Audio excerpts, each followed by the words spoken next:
Tama was once a valiant knight who met his end at the hands of demons.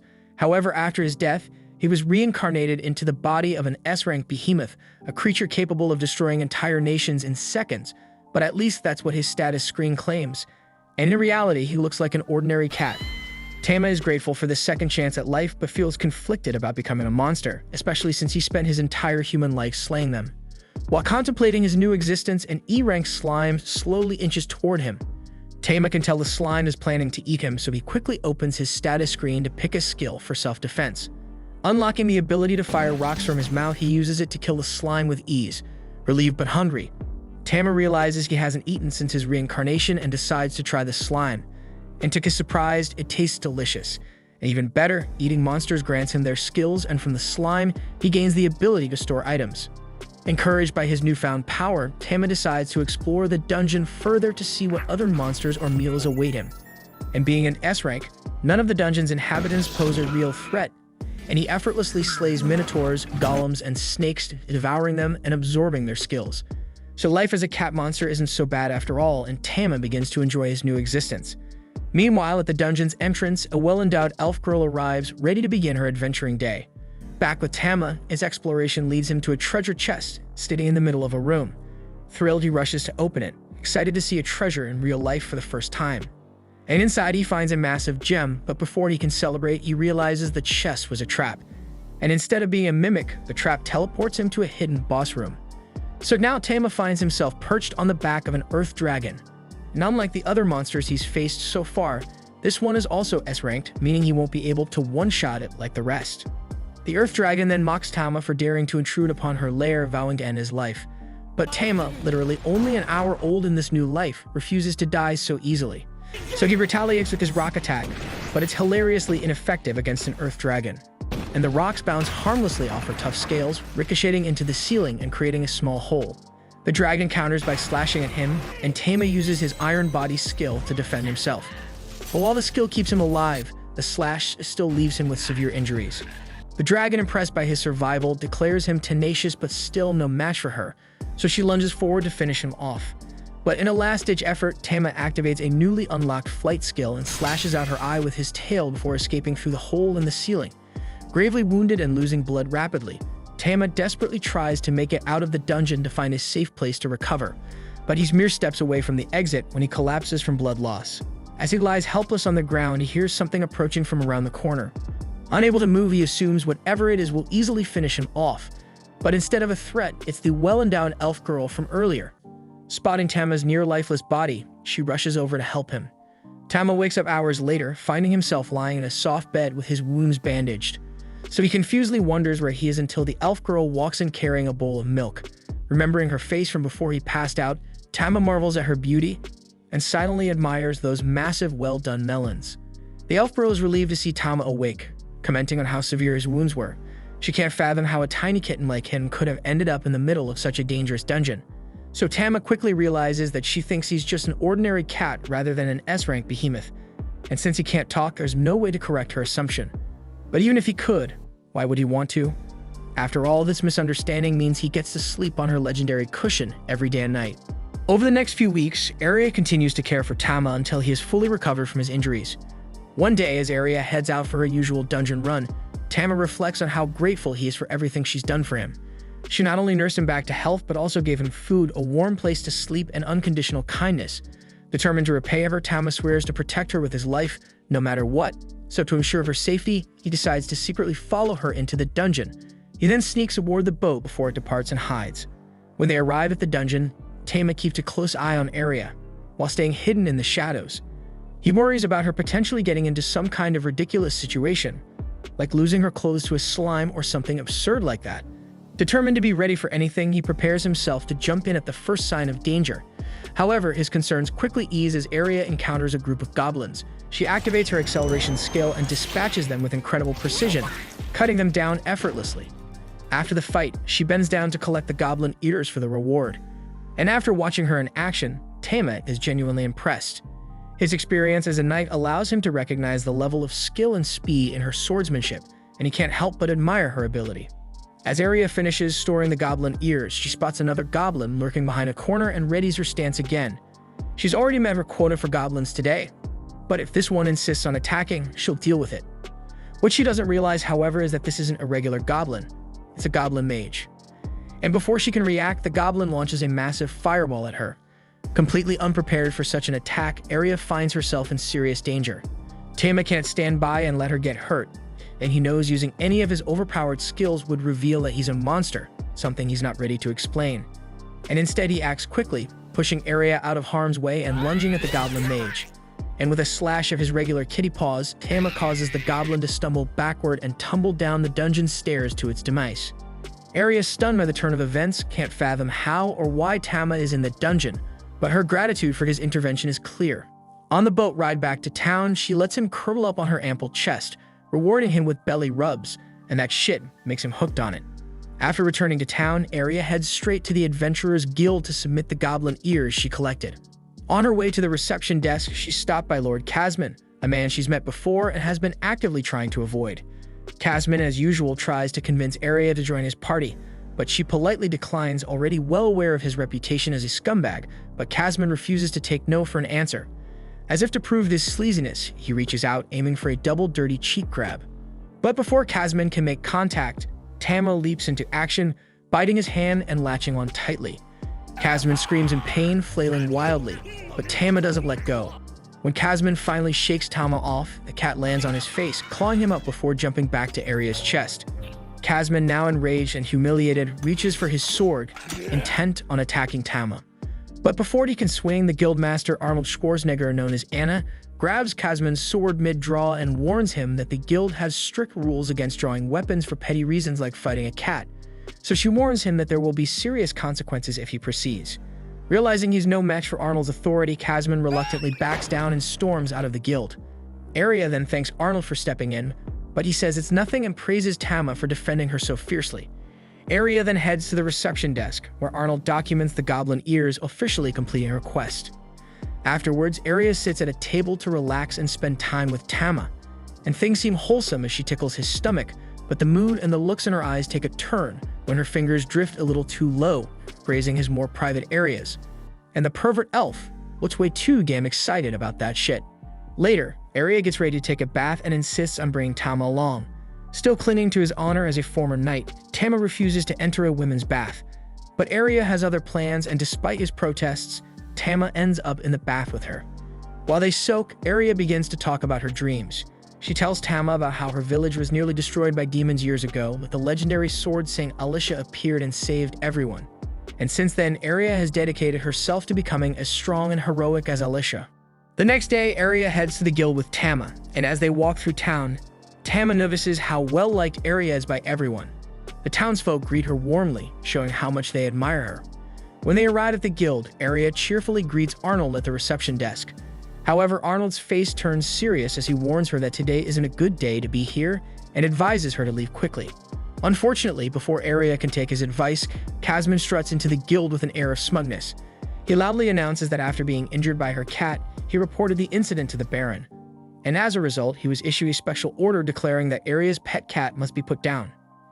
Arya is horrified. Even though she hasn't had Tama for long, he's already incredibly precious to her, and she can't bear the thought of losing him. So she falls to her knees, pleading with Casman to show mercy. Casman, reveling in her desperation, proposes a duel. If Arya wins, Tama's life will be spared, but if Casman wins, Arya must agree to marry him. The terms are grossly unfair. Not only is Casman a higher rank than Arya, but the stakes are heavily skewed in his favor. Yet with no other options to save Tama, Arya reluctantly agrees. The duel begins, and he immediately kicks Arya in the side, sending her sprawling. As she recovers, he sarcastically compliments her speed, taunting that it won't be enough to defeat him. Arya then switches tactics, throwing a flurry of daggers at Casman, but his knife-proof cape renders the attack useless, and he easily deflects them. Casman then closes the distance and presses forward, relentlessly striking with his sword. Arya struggles to defend herself, but is eventually disarmed, leaving her vulnerable and at his mercy. With her weapon gone, all hope seems lost for Arya. Tama watches the scene unfold, his mind racing. If he does nothing, Arya will be forced to marry Casman, but if he steps in and uses his skills, everyone will realize he's a monster. Casman then raises his sword, ready to deliver the final blow and force Arya to surrender. But just as he swings, Tama makes his decision to protect her and leaps in front of the blade, activating his iron body skill to block it. The force of the skill shatters the sword, leaving Kazman stunned. Tama then unleashes a powerful howl skill, sending Kazman flying into a cluster of nearby trees. And by pure coincidence, the broken sword flies in the same direction, aiming straight for Kazman's balls. And this result ensures Kazman's day goes from bad to absolutely miserable. The crowd erupts into murmurs, stunned by what they just witnessed. Everyone knows they saw the cat use skills, something no ordinary pet could do. Tama had anticipated this moment, knowing his actions would reveal his secret, so he's certain it's only a matter of time before the crowd realizes he's a monster. And when they do, they'll likely come for him. But despite this, Tama feels no regret because his only concern was protecting Arya, and in that he succeeded. Arya and Arnold then approach Tama cautiously, both clearly amazed. They begin discussing what Tama could be, but instead of concluding he's a monster, they convince themselves he must be an elemental cat, a rare and magical creature. Tama, stunned by their misunderstanding, can hardly believe his luck.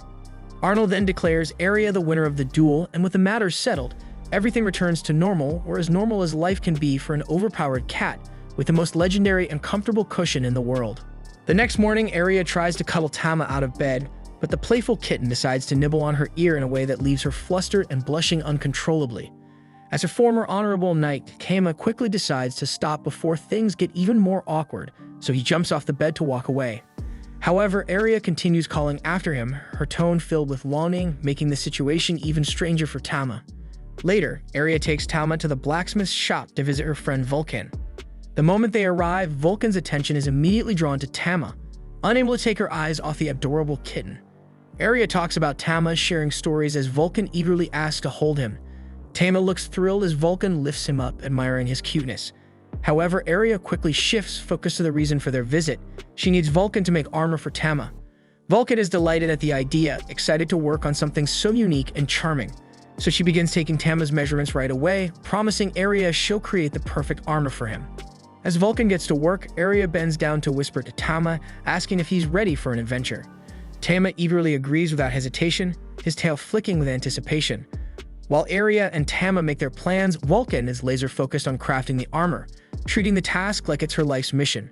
In just under 10 minutes, Vulcan proudly presents the completed armor, and it turns out to be a masterpiece. Tama looks dashing in it, and the fit is perfect. However, Vulcan admits she's still struggling with another issue, Arya's sword. Despite reforging it over 100 times, she hasn't been able to make it any lighter, which makes it difficult for Arya to wield effectively during her quests. After some thought, Vulcan suggests forming a temporary party. This way she can observe Arya in action, watching how she swings the sword to better understand the problem and find a solution. That day, the team dives into the dungeon, where Vulcan quickly demonstrates her strength, smashing through the hideous goblins they encounter. Arya watches with pure excitement, marveling at Vulcan's boldness and power, while Tama thinks Vulcan is both fearless and incredibly skilled. Her skills are further validated when she blocks a fireball attack from one of the monsters, using an ability derived from her smithing talents. Vulcan explains that her power allows her to wrap her armor in different elements, making her versatile in battle.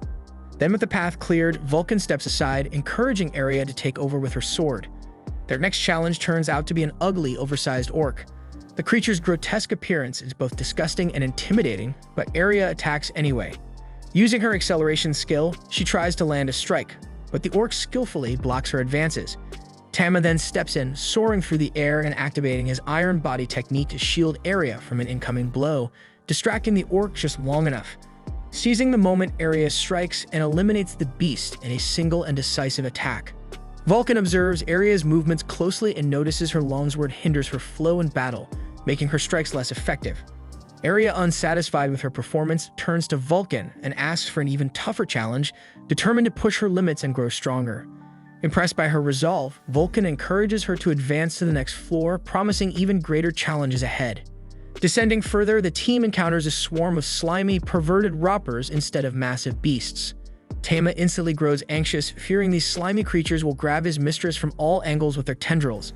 Vulcan then warns Arya to move smartly and avoid their sticky grips at all costs. So Arya charges in with acceleration, but the ropers' speed makes them tough opponents.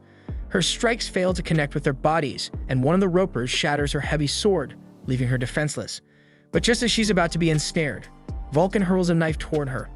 Arya catches it midair and swiftly drives it into the roper's core, killing it in one precise motion. With renewed determination, she pivots to take down the next slime. And while Vulcan observes Aria's battle style, he quickly concludes that Aria's true strength lies in wielding shorter, lighter weapons instead of her heavy longsword. And in no time, Aria slices through the monster's body parts with unmatched speed, leaving Vulcan utterly stunned. She always knew Aria had skill, but she hadn't expected this level of speed and efficiency in taking down the second monster. Just as they think the battle is over, the monster splashes its goo all over Aria, coating her from head to toe while regrowing its limbs. Disgusted and furious, Aria cringes, declaring that only Tama has permission to do something like that. Fueled by her outrage, she obliterates the creature in a single devastating move. But this time, she cuts it into so many pieces that there's no chance of it regenerating. Vulcan and Tama rush to congratulate her on her incredible display of skill.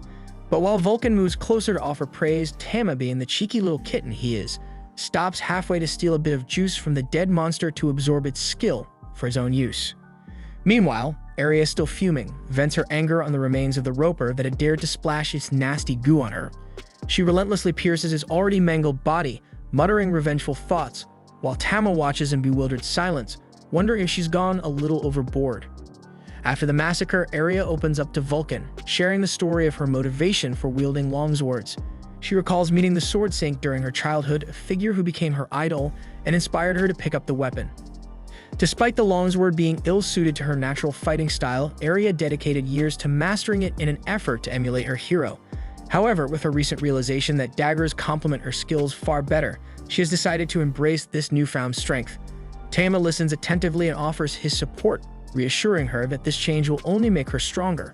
Seeing Aria's growth, Vulcan proposes heading to a deeper floor of the dungeon, confident in Aria's ability to handle the challenges with her daggers. Before moving forward, they take a break near a Philosopher's Stone, a rare artifact that repels monsters in its vicinity. As they rest, Aria gazes at the stone, triggering a wave of painful memories from her childhood, when her home was attacked by demons.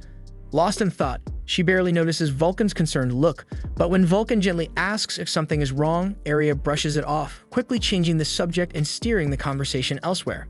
While the group takes a break, Amma splashes around in a pool of water, carefree and enjoying himself. Seeing him having so much fun, Aria decides to join in, removing her plot armor and giving Tama a clear view of what's beneath. Vulcan soon joins and the three take a refreshing dip together. But as Tama swims, he tries hard to focus on anything but their exposed classified documents. During their downtime, Aria casually asks Vulcan about her usual dungeon party, unintentionally touching on a sensitive subject. Vulcan admits that her party disbanded after two of the members fell in love and the female member became pregnant. So the couple decided to settle down, leaving their adventuring days behind. The conversation then takes a strange turn when Vulcan mentions that elemental cats like Tama can crossbreed, and she muses about what might happen if Tama grows larger and goes into a serious heat season. Aria surprisingly finds the idea exciting and enthusiastically encourages Tama to grow up faster so she can have his adorable meow meow babies. And that shit makes Tama silently thinks to himself, what kind of madness is this? Then as their break ends, the group heads to the next dungeon floor, where they encounter a fierce minotaur. And unlike the goblins and ropers from earlier, this creature is a formidable opponent. Aria then approaches carefully, accelerating toward the beast and executing her whirlwind slash technique. However, her attack barely scratches the minotaur's thick hide, leaving her shaken. Vulcan then steps in, offering encouragement and helping Aria regain her composure. Motivated by Vulcan's support, Aria refocuses, launching a series of faster and more aggressive strikes. The minotaur, overwhelmed by her speed, begins swinging its massive weapon wildly. One swing strikes the ceiling, causing debris to fall dangerously close to Vulcan. Tama, quick on his feet, uses his ether-howling skill to deflect the falling boulders, saving Vulcan just in time. Inspired by Tama's bravery, Aria sees an opening and delivers a powerful strike directly to the Minotaur's chest, bringing the beast down for good. As Tama cheers for Aria's hard-earned victory, Vulcan stands in awe, marveling at the little cat's strength and courage. And her thoughts wander as she can't help but think that Tama is a really powerful alpha male. Back at the Adventurers Guild, Aria, Vulcan, and Tama hand over the loot they collected from their dungeon raid. They then approach Arnold, who examines the deep-cut marks on the Minotaur remains and asks who managed to inflict such damage. With a proud smile, Vulcan reveals that the cuts were the result of Aria's newly honed skills. Arnold, recalling how much weaker Aria was when she first arrived in town, commends her growth and hard work. Flattered by the praise, Aria thanks Arnold, feeling a sense of accomplishment. With their earnings in hand, the trio heads to a local restaurant to celebrate their successful adventure. At the restaurant, Vulcan wastes no time indulging in heavy refills, impressing Tama, who can't help but wonder if she's a seasoned drinker. Aria then takes the opportunity to express her gratitude to Vulcan for her support during the raid, admitting how much fun she had working together. Vulcan shares the same sentiments, showing off a rare medicinal herb she collected in the dungeon as a memento. Their lively conversation makes Tama nostalgic, reminding him of his previous life as an adventurer when he had comrades to share such moments with. Still, Tama acknowledges that his current life isn't bad. After all, being the pampered pet of a gorgeous elf is a dream few would turn down. As their bond strengthens, Vulcan proposes forming an official party. Aria, caught off guard, is flattered but too shy to answer. Sensing her hesitation, Tama gently bites her hand and places it on top of Vulcan's, effectively sealing the agreement on her behalf. The group erupts into cheers, celebrating their newfound partnership. And riding the high of camaraderie, they decide to order more drinks and make the evening one to remember. Later that night, Tama finds himself trapped between Aria and Vulcan's plot armor. The snowed awkward situation doesn't help him sleep, especially when he hears Aria murmuring in her sleep, mentioning something about hoping Tama doesn't get too rough. Suspicious and mildly flustered, he manages to maintain his composure. Needing a distraction, Tama checks his stats and is surprised to find he's eligible for evolution. However, evolving could transform him into a massive behemoth, potentially ending his current life with Aria and Vulcan. Choosing loyalty over power, Tama decides to remain their cherished and dependable pet. The next morning, while walking through town, Aria and Tama encounter two thugs harassing a young girl, accusing her of being a pickpocket. Aria steps in immediately, and when the thugs notice her elemental cat, they scatter to avoid conflict. Aria then comforts the girl, learning she's an orphan, and takes her to a local church, where nuns care for other children. Listening to Aria's heartfelt conversation with the nuns, Tama is filled with admiration for his master's kindness and vows to support her even more than before. That evening, Arnold calls Aria to the Adventurers Guild to congratulate her on being promoted to C rank. He hands her a gleaming new rank pendant as recognition for her hard work. But their celebration is interrupted by a commotion at the quest board. Arnold then explains that people have gone missing in Linnern, a nearby town, with whispers of demons being responsible. Hearing this, Aria's resolve strengthens. Driven by her grudge against demons, she eagerly asks for more information and declares her intention to accept the emergency quest without hesitation. Upon hearing the details of the case, Aria pressed Arnold for every detail she knew about the case. Vulcan grew uneasy at the elf's eagerness to take the lead, doubting it was within her capability. Yet Aria, unwavering, was determined to act before more people fell victim. Impressed by her determination, Vulcan offered his help, and Arnold observed that under the circumstances, a mercenary company might soon recruit the two. At that moment, a young man in a tunic stepped into the guild. He introduced himself as Cedric, and the adventurers immediately recognized him as the Duke's eldest son, renowned for his skill in managing labyrinths. Cedric greeted Vulcan warmly and assured her and Aria they'd soon fight side by side. Tama then remembered Cedric from the war called Ragnarok, where humanity fought against demons. Despite devastating losses, victory was achieved thanks to a prodigious boy, the Grand Mage, who led them to triumph and earned legendary hero status. Amid the excitement, Aria grew concerned their group was too small to handle such immense threats. Arnold, captivated by Cedric's charm, reassured her, claiming Cedric could amaze anyone. As Aria held on to him affectionately, Arnold reminded her to keep such displays private.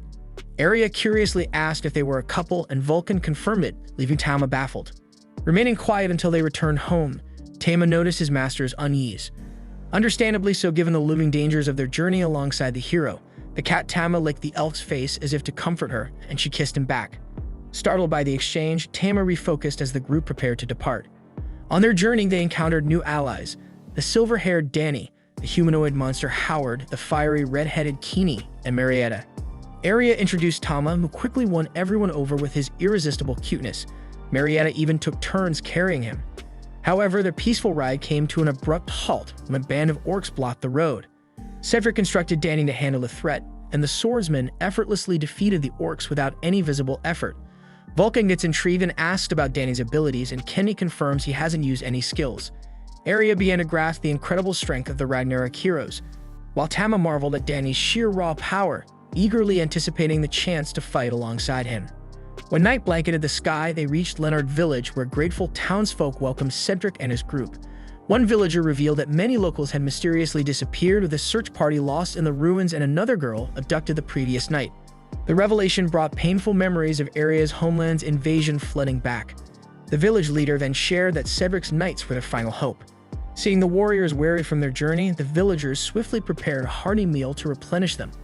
Later, as they settled into their lodging, Aria grew curious and asked why each of her companions had chosen to become knights. Danny explained that his family's poverty forced him to join to repay debts, and Howard shared a similar tale. Keeney needed money to buy medicine for her sister, and Marietta sought freedom for her father who was enslaved.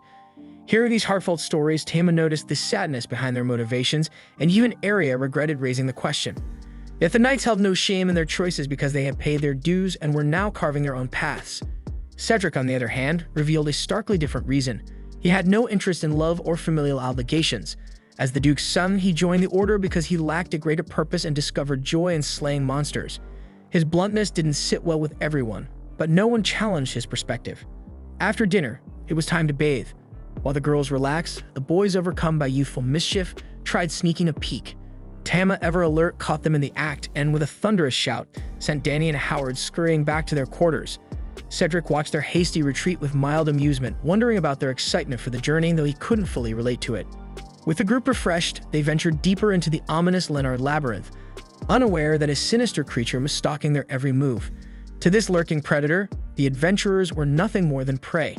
It silently observed, preparing to gather strength and set its deadly plan into motion. Before long, a pack of sea werewolves blocked the adventurers' path, so Howard the Tank stepped forward, raising his massive shield and taunting the wolves to draw their attention, creating space for the others to strike. Cedric can showcase his unmatched swordplay with precision, while Aria leaped into the fray, determined not to be outdone. Tama, observing the armored werewolves, considered unleashing a powerful roar but opted for a water-based attack instead. Then, with pinpoint accuracy, he pierced one werewolf and swiftly took down two more, leaving his party stunned. The hidden monster, watching from the shadows, was shocked at how quickly his wolves were defeated, especially by Tama, who seemed to wield elemental power. Yet despite their strength, the monster knew he couldn't allow these intruders to advance. Reading himself, he prepared to escalate, either by deploying more weapons or stepping in personally. Back with the heroes, everyone was awestruck by the elemental cat's abilities. Aria, utterly captivated, openly expressed her admiration, even suggesting she wouldn't mind being subdued by Tama's strength. Though he found her words peculiar, Tama resisted his animal instincts, reminding himself that Aria was still his master. They soon arrived at a chamber filled with an oppressive, crushing atmosphere. So Cedric raised his hand, halting the group. Then from the shadows emerged Beryl Astaroth, the labyrinth's master. He declared that their journey would end here, revealing himself as a surviving demon seeking vengeance for his fallen kin. Danny immediately accused Beryl of targeting Leonard Village as an act of revenge, but the demon dismissed the accusation, claiming that Leonard was just the start of a far greater plan. Then, with a sinister grin, he summoned a group of trolls to attack. Recognizing their power, Cedric ordered the team to split up, but Beryl anticipated this and conjured a protective wall that separated Tama from the others. Then we see a troll charge at Tama, who retaliated by tearing off his arm.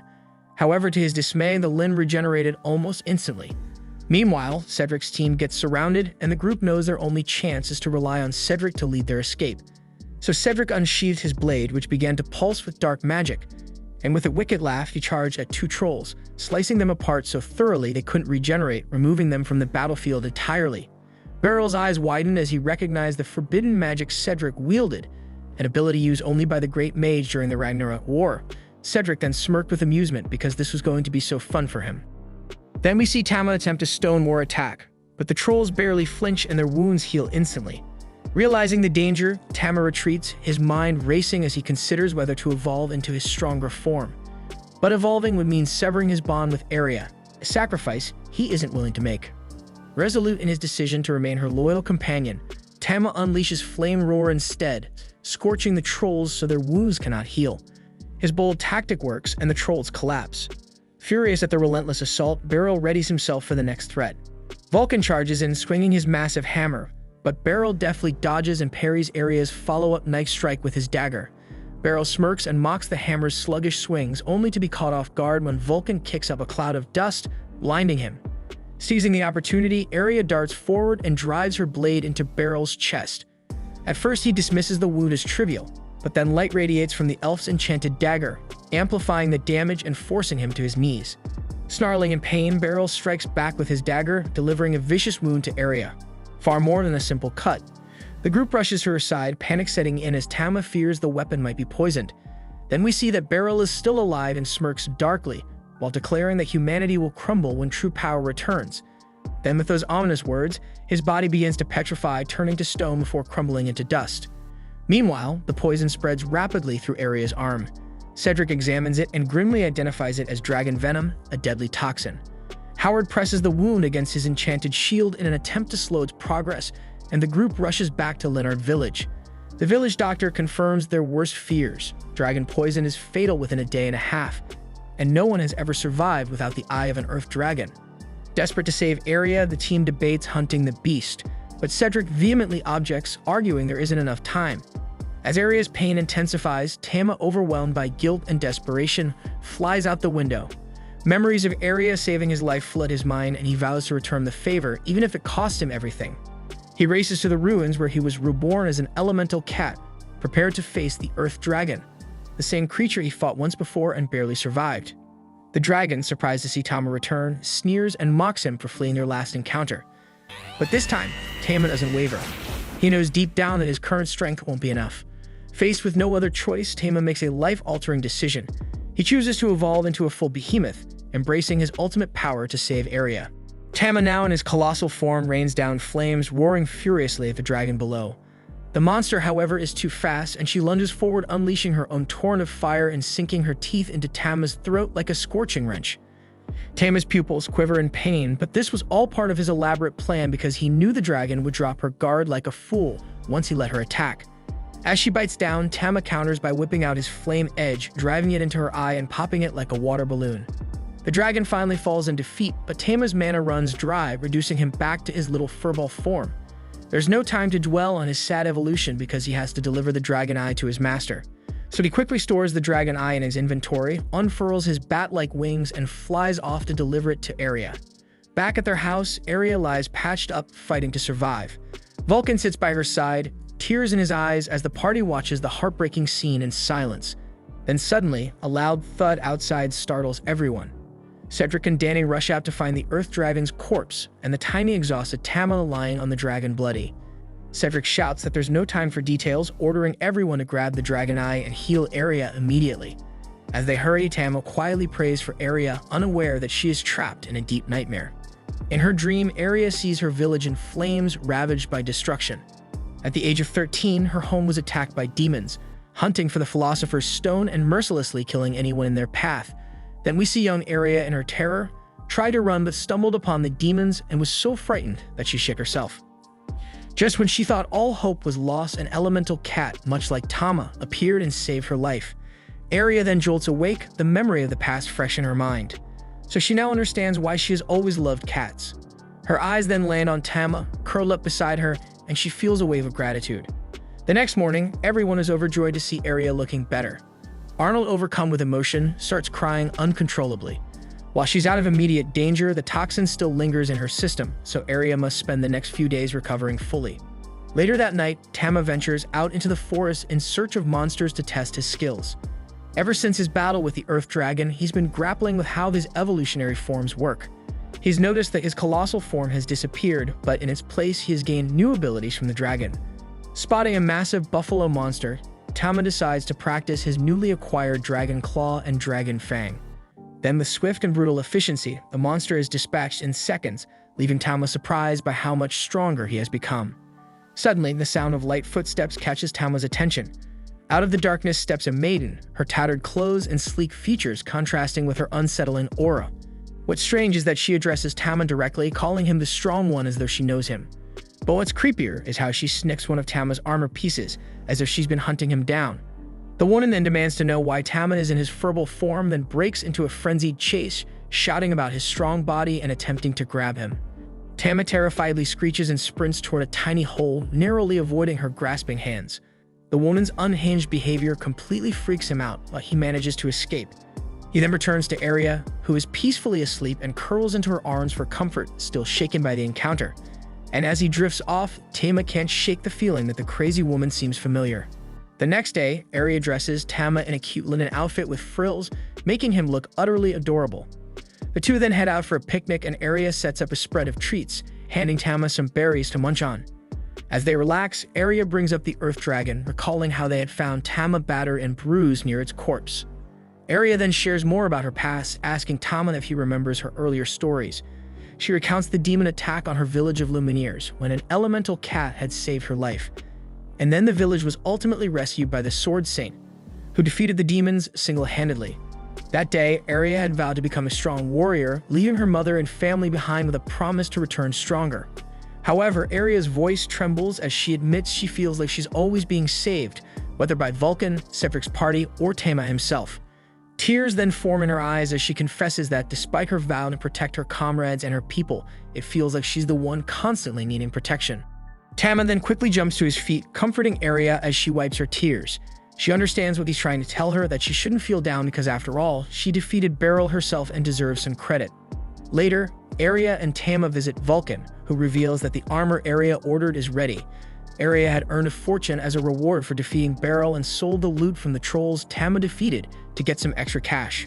She had invested it all in buying high-quality armor. Although it was expensive, Vulcan insists that her safety is priceless. The new armor is both cute and practical, and Arya can't contain her excitement. She hops around, thrilled with how light and comfortable it feels. Vulcan then explains every detail of the craftsmanship, but Tama only watches quietly, admiring how cool his master looks in her battle outfit. The three of them then decide to take a trip and test the armor in action. As they enter a tunnel, the atmosphere is tense because it's been some time since Arya has ventured into such a place. Tama then jumps off her shoulder and uses his Lion King's blessing to grant her and Vulcan resistance to fire and ice, a gesture that makes Arya gush over how adorable he is. Soon, the group encounters an ogre and Arya doesn't hesitate. She charges forward with blinding speed, surprising even Vulcan because she even didn't use her skill. And with one precise blow, she beheads the creature, leaving it no chance to counterattack. Arya celebrates her success, praising the armor and her sharp new knives, but their moment of joy is short-lived. Tama suddenly freezes, sensing an unsettling presence nearby. Out of the darkness steps the creepy woman, muttering about destiny and her quest to find Tama. Arya confusedly asks if she's a lost adventurer from Ruin, but the woman denies knowing such a place. Instead, she declares herself born of darkness, reaching out desperately for Tama.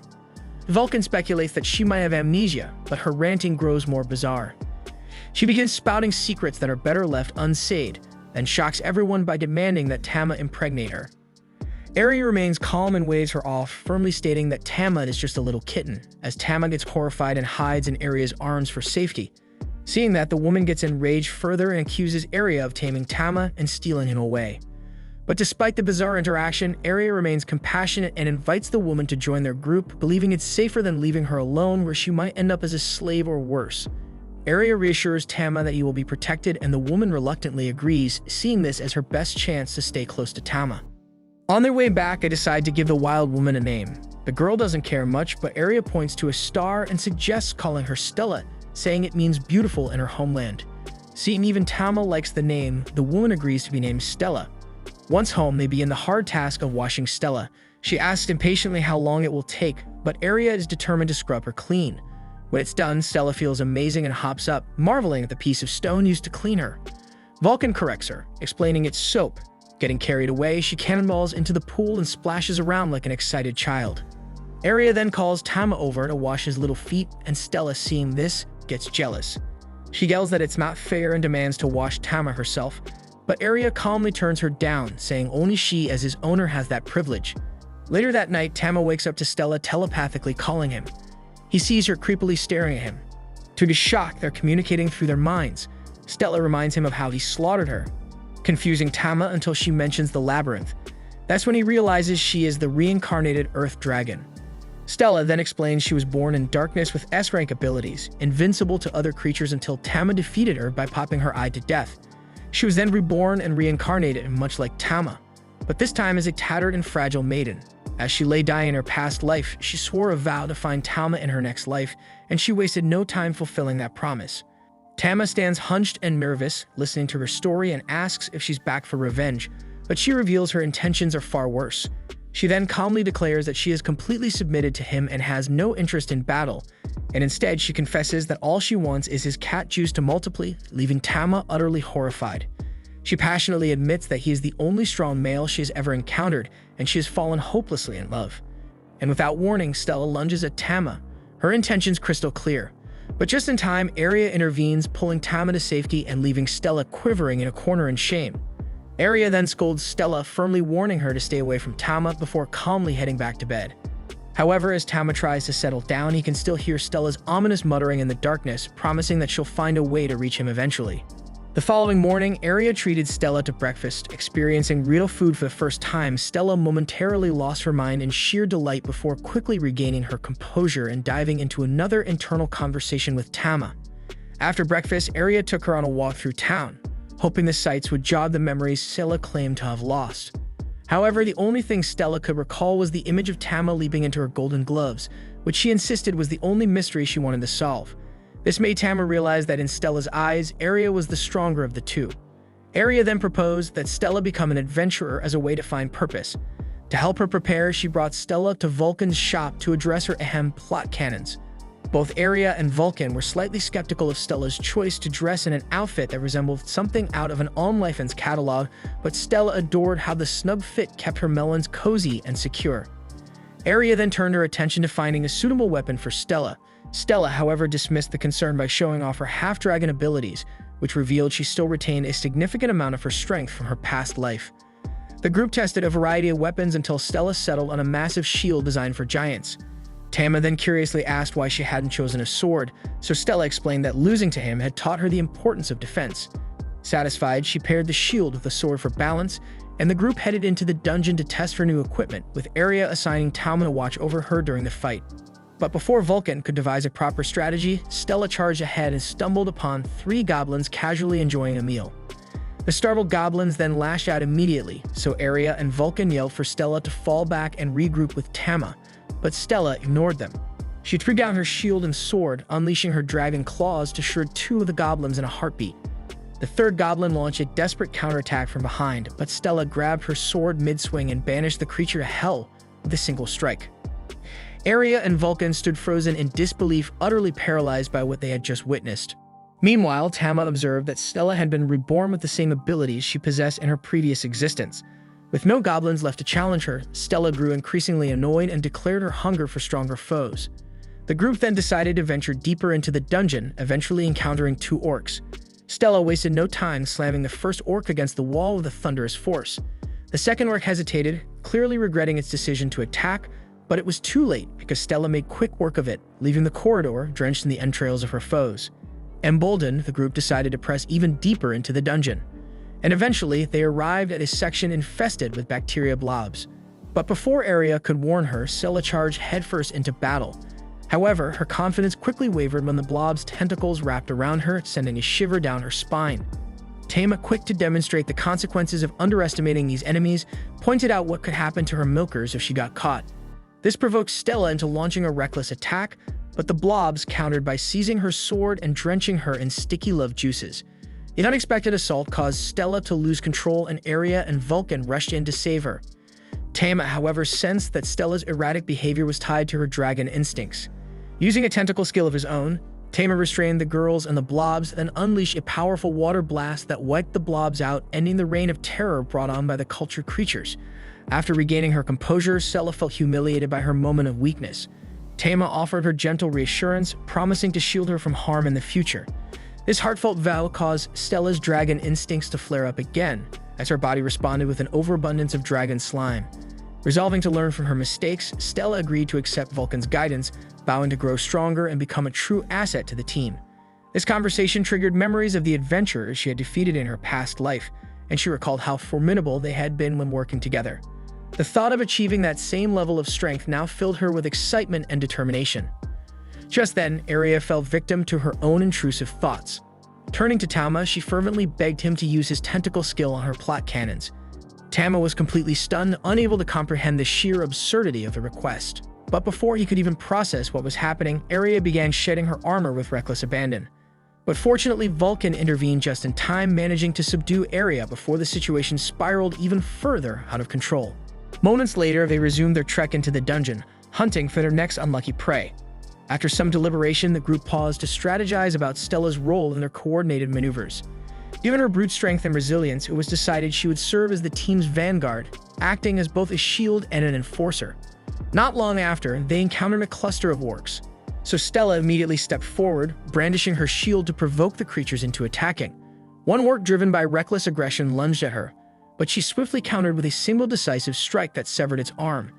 As she moved in to finish the creature off, the desperate orc, now terrified, turned and fled like a scared pig.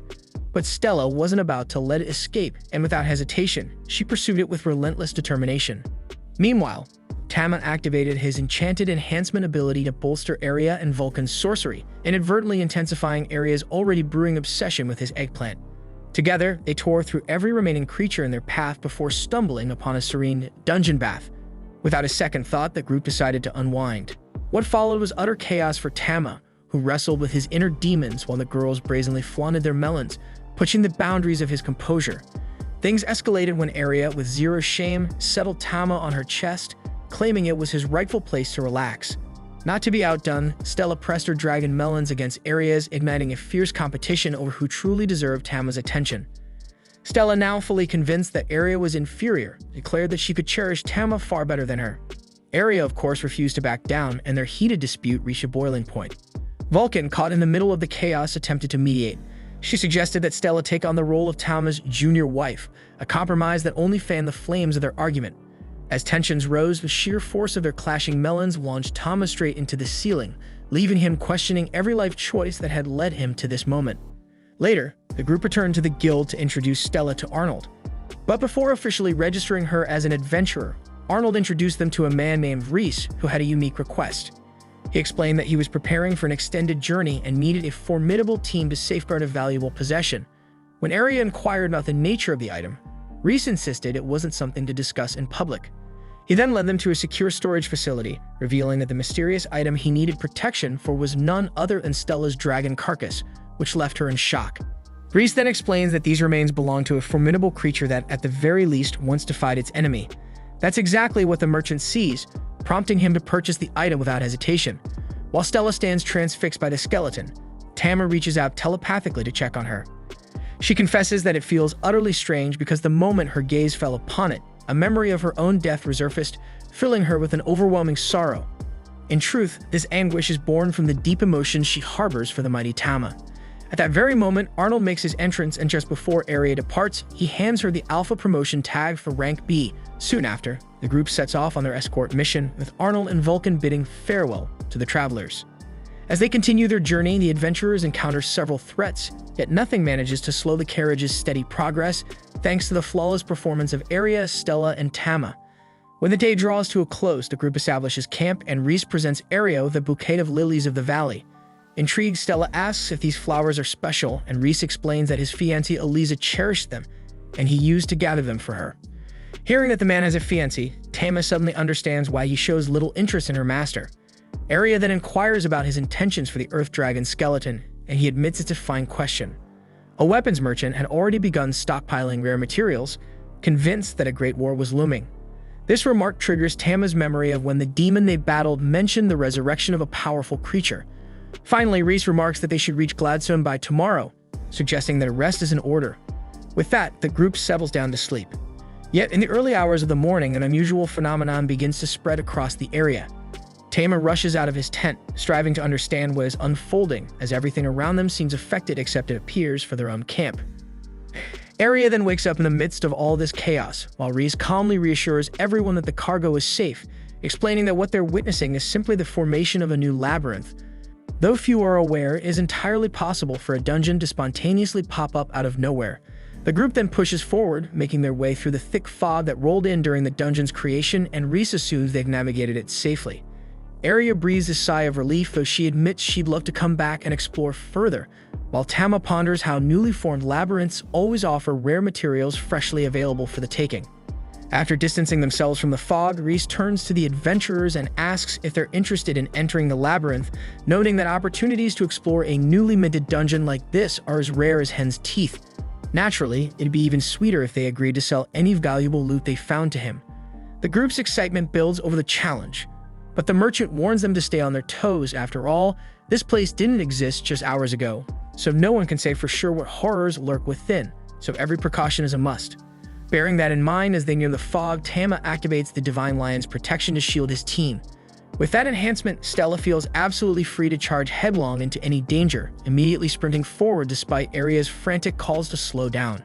Unsure of how to rein in the wild elf, Aria recalls that Vulcan had scribbled a precautionary note in case she ever lost control. And the note read that if Stella fights alongside the team, she will allow her to hug Tama once. Hearing these words, Stella instantly reconsiders her reckless dash, turning back to rejoin her allies and settle down, all for a chance to snag a hug from his favorite cat. But amidst all this commotion, the group suddenly hears the sound of feminine laughter echoing around them, and a magical sphere materializes, cheekily asking if the adventurers are on the treasure hunt. The orb then signals for them to follow, and without a moment's pause, Stella dashes after it. But the illusion proves treacherous because it lures them straight into an ambush where two giant monkeys come charging. Stella then steps up as the front line, goading the attackers and drawing their attention onto herself. When one of the monkeys smashes her shield with a headbutt, Aria seizes the moment to swiftly eliminate both creatures. Aria then praises her companion's superb teamwork, yet Stella grumbles that her efforts were not merely for the group's benefit, but specifically meant for Tama. Amid this chaos, a nearby bush begins to rustle, and a soft, seemingly innocent voice pretends that no one is there. Not easily deceived, Stella commands the hidden figures to emerge before she has to pursue them. In response, two pixies materialize, each strikingly different in size. The smaller one introduces herself as Lily, a high pixie, while the larger one presents herself as Fury, a high dryad. Curious, Stella asks what these beings might taste like, to which Aria replies that they are pixies, commonly found in labyrinthine forests, though she herself has never encountered one before. Afterwards, she greets the pair, yet they seem solely fixated on Tama, immediately picking him up to lavish him with affectionate pats. Feeling that this favoritism is unjust, Stella launches an attack in exasperation, but Tama quickly intercedes telepathically, urging her to relax. Stella insists that these little creatures had intended to trap the group and even harm them, but Lily promptly refutes the claim. She explains that she and Fury had no harmful intentions because they simply wanted to befriend the elemental cat and were merely guiding him toward the treasure. Speaking of which, Fury reveals the splendid item hidden behind this labyrinth. When they open the box, they find an exquisite flask containing a potion that appears incredibly rare. Lily and Fury inform them that similar treasures are scattered around the area, but to obtain them, they must first secure a key concealed within a hive teeming with giant wicked bees. No sooner have they heard this than the bees attack, forcing Stella to take cover while Tama quickly counters with his howl. Simultaneously, Aria follows up with a whirlwind cut, slicing through all the bees in their path. Following their victory, Fury picks Tama up once more, marveling at how powerful he is despite his small, endearing size. Lily compliments the two companions of the cat, while Stella makes it clear that she's the one who truly gets things done. Meanwhile, Aria retrieves a key from a tree, and Lily, along with Fury, explains that she will be responsible for opening the door to the labyrinth's boss, the guardian of the dungeon's main treasure. Aria figures that this place must harbor some exceptionally rare items and suggests they take a break before proceeding, given their exhaustion from the long journey and the uncertainty ahead. At that moment, the pixies eagerly request to be taken to a human city, revealing their long-held desire to visit one. Later, the pixies are enchanted by their very first glimpse of a city. Aria, wanting to keep them safe, urges them to stay close so they don't get lost. However, the pixies are so mesmerized that they dart off toward the first enticing scent they detect. Frustrated, Aria has to scold them, warning that if they aren't careful, they might be captured. After all, fairies are rare and valuable. Finally, Aria declares that it's time to head to Ree's store and see what treasures they might come across along the way. Just then, she finds the pixies once again scampering off, this time snatching a bowl of human food from a nearby stall. Noticing this, Stella insists on sampling the food as well, and Aria quickly steps in to assure the stall owner that she'll cover the cost, mindful of his growing impatience. With that done, Fairy finally gets the chance to eat the food she had never seen before. Sometime later, the group visits Reese to have the rare item they recovered from the labyrinth appraised. Reese is thrilled to discover that it is the Tear of Truth, a liquid that prevents anyone who consumes it from lying. The merchant speculates that acquiring such an item must have been no small feat, and just as Aria is about to recount the ordeal, the pixies suddenly burst into the room, behaving like two naughty children. Upon seeing them, Reese is unexpectedly moved and apologizes for becoming emotional, though the truth is he has never seen pixies before. He then mentions rather abruptly that he forgot to attend to another matter and leaves without more explanation. Later that night, as bedtime approaches, Stella sidles over to Tama, eager to collect her reward, and it's a warm hug from him, but the cat promptly swats her away. Still, even Aria concedes that Stella performed remarkably well, so she asks her pet for just one embrace, and reluctantly Tama obliges. In that moment, Stella is almost in disbelief at what she's about to achieve. She hesitates, uncertain of how to claim her long-awaited prize. Finally, she softly strokes the little creature before leaning in with excitement to sniff his belly. Meanwhile, Vulcan joins the escort group after wrapping up her work in the city, only to be startled by a skeleton abruptly rising from the ground. But since the undead poses no significant danger, she casually shatters it with her hammer. However, as a bell tolls, a burst of purple energy envelops the scattered bones, leaving Vulcan scrambling to understand the bizarre phenomenon. At that very moment, the escort group arrives at the boss's door and turns the key. They step through the portal, leaving the fairies behind, who cheer enthusiastically for their comrades. On the other side, the team is met by a B-rank torrent dragon that immediately unleashes a flurry of potent magical projectiles, battering Stella's shield with relentless force. Still, Stella refuses to back down. Undeterred, she presses forward and bashes the dragon with her shield, successfully capturing its attention. Aria seizes the opportunity to try a flank attack, but the dragon senses the maneuver and swings its tail in her direction. Reacting quickly, Stella dashes back to intercept the blow with her shield, shielding her teammate.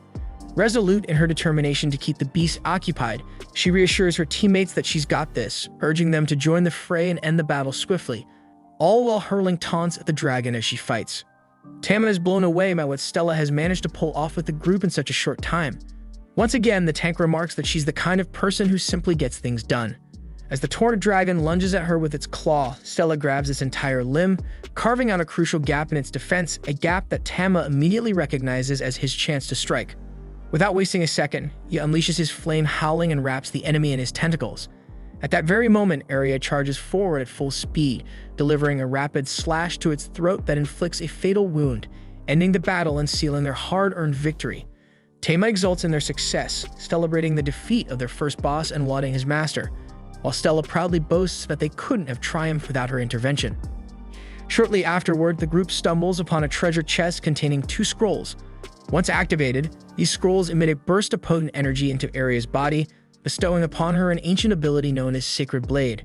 With this new power in hand, the team makes its way back to the labyrinth forest in search of the pixies, only to find that the two are nowhere to be seen. Growing increasingly worried, Tama rushes toward the bowl of food that the fairy had been holding, fearing that something terrible might have happened to them. Meanwhile, back in his office, Reese rings his bell and reflects that it won't be long before something major unfolds. As he muses, his eyes linger on a portrait of his late fiancée, Eliza. Meanwhile, as the group made their way back home, they moved anxiously through the forest, completely oblivious to the whereabouts of the 2 missing pixies. With their heads bowed in worry, they eventually returned to the city, where Stella and Aria recounted every detail to Vulcan. Upon hearing their tale, Vulcan suggested that they head over to the tavern for further clues. Suddenly, a butler strode into the room accompanied by 2 hooded figures, announcing that Count Gladstone was seeking Aria. As he spoke, it became clear that the butler was shamelessly scrutinizing the women's melons, his eyes lingering suggestively on each of them. He then remarked about Stella and Vulcan, complimenting their striking appearance and big beauty, and confidently assured that the Count would be thrilled to see them too. Stella, confused by his insinuations, remained non-committal, while Aria firmly declared that they were occupied at the moment, but promised to visit the Count later, regardless of who the hell he was. The butler then clarified that defying a direct order from the Count was considered a serious offense. Realizing the gravity of the situation, Vulcan quickly responded that they would make the necessary preparations. With that, the butler led the way, waiting in a carriage outside for the women. As the butler departed, Stella questioned why they had to accompany such an eccentric character, especially when their true mission was to locate the fairies. Vulcan, however, mentioned that she had heard some intriguing rumors about Count Gladstone. During the carriage ride, Vulcan disclosed that this noble was notorious for abducting women. Alarmed, Stella asked whether he might have taken Lily and Fairy, and Vulcan confirmed that this was exactly why they had reluctantly agreed to follow the Count's butler. After a while, they finally arrived at the noble's mansion. The butler stepped forward and rapped on the master's door to announce the guest's arrival. The Count beckoned everyone inside, and as soon as he saw them seated on his sofa, he commented that he had never encountered women as breathtaking as these. Vulcan expressed her sincere gratitude for his warm hospitality, with Aria echoing her thanks. Then, in a sudden burst of inspiration, the Count snapped his fingers and suggested that they might become his friends, or more accurately, his lovers. That repulsive bastard confidently claimed that no one had ever regretted such an arrangement, while Tama silently observed that this unsightly man was every bit as detestable as the rumors had suggested. At that moment, the butler enters, balancing a jug of tea as he gracefully pours a cup for each guest. Count Gladstone enthusiastically encourages everyone to drink, yet the women remain visibly wary, unsure of what the beverage might contain. Vulcan politely declines, explaining she isn't thirsty, but the Count insists they at least sample the tea. As Aria readies herself to sip, the Count nearly drools in anticipation. However, just before she can drink, Tama invokes the Lion King's blessing, fortifying his allies and ensuring their bodies remain unharmed. Moments later, all three finally take a sip. To the Count's amazement, their expressions light up with genuine delight, and they even ask for refills. Confounded, the Count questions his butler about why none of them have collapsed from the potent brew. Leaning in, the servant admits he isn't sure but promises to prepare an even stronger dose next time. Amid the escalating tension, Stella abruptly slams her fist on the table and demands to know where Lily and Fairy are. Without a moment's hesitation, she seizes the Count by his shirt, but he stubbornly insists that he knows nothing of their whereabouts. Using telepathy, Tama urges her to back off, and though frustrated, she reluctantly releases him in hopes of diffusing the situation. Still reeling from her outburst, Aria offers an apology on behalf of her friend. But before matters can settle, the Count abruptly shifts his tone and accuses them of being demons who have possessed the women's bodies. He declares that he must employ his family's secret purification method to cleanse both their bodies and souls, starting by locking them up immediately. At once, the butler claps his hands, signaling his armed, hooded subordinates to encircle the girls. With a bitter laugh, Stella sarcastically thanks the heavens for dragging them into this debacle and readies herself to take down the men. Yet through telepathy, Tama warns her that now is not the time to act. While Aria and Vulcan do their best to reassure the Count that they aren't here to cause trouble, a soldier suddenly rushes in with alarming news. An army of undead has invaded the city, leaving devastation in its wake and heading straight for the Count's mansion. Count Gladstone immediately barks orders for everyone to prepare to flee, but the butler interjects, cautioning that venturing out now is far too dangerous. Instead, he advises that the Count retreat upstairs to remain safe.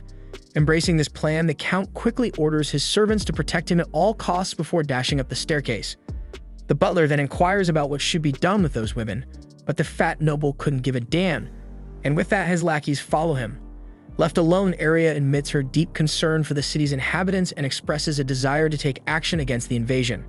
Her friends, resolute and determined, agree that something must be done. Outside, chaos reigns as swarms of skeletons scour the territory, forcing desperate citizens to flee in terror. Aria and Vulcan step up to lead the townsfolk toward the safety of the hills. Once the civilians are secure, the resourceful elf dives into the battle alongside Tama.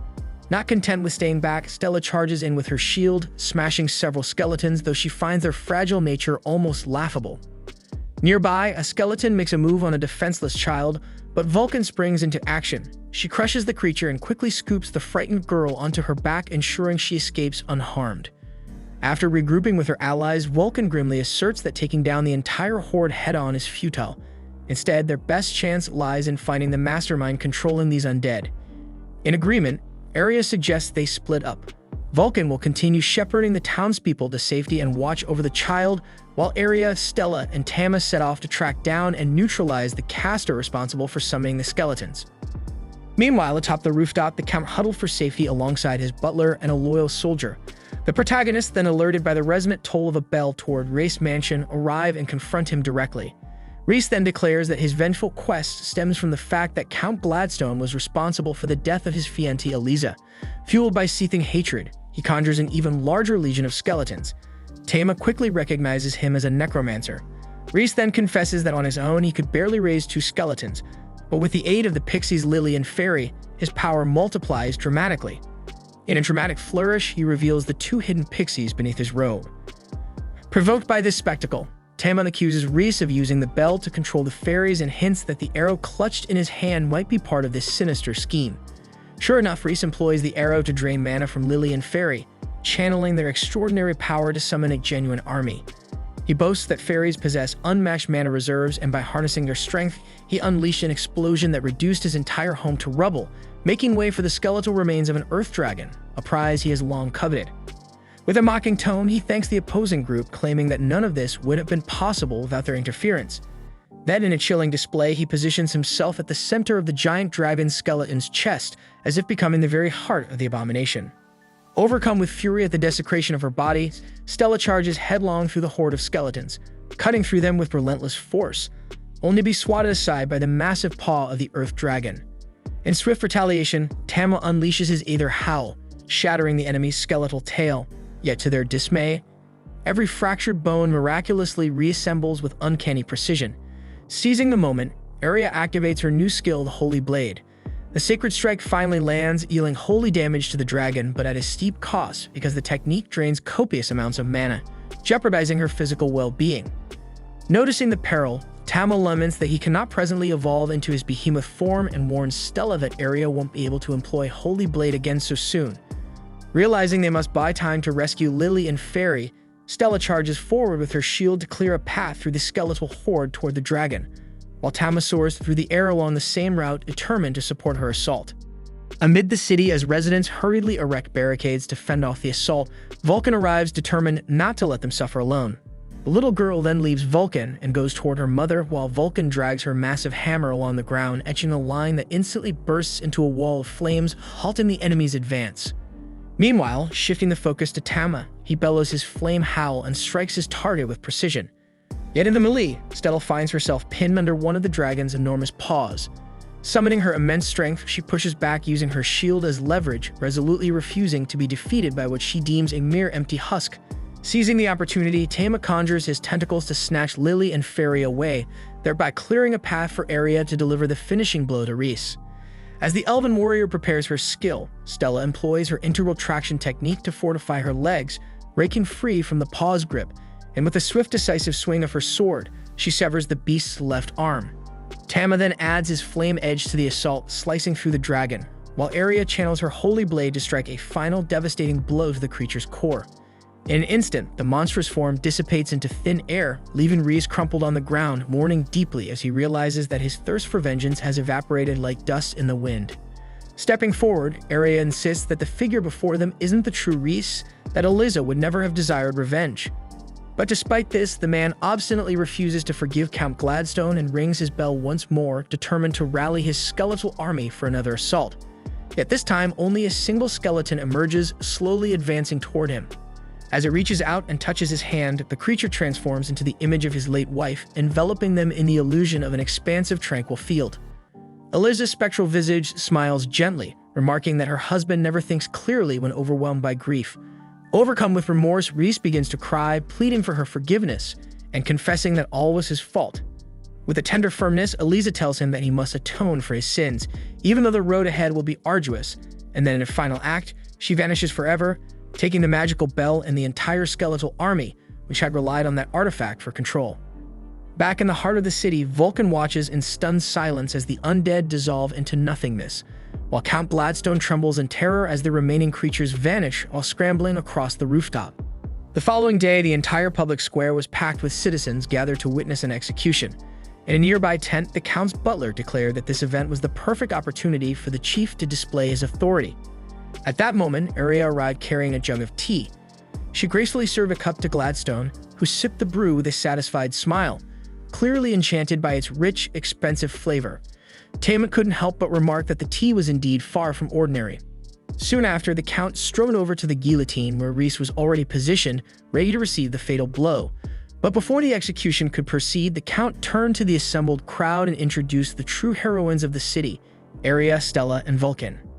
He then declared that the man responsible for the calamity plaguing the people of Gladstone was to be executed, questioning what force could have driven him to such ruthless actions. Rhys responded, confessing that his deeds were fueled by a burning desire for vengeance over his fiancée's death.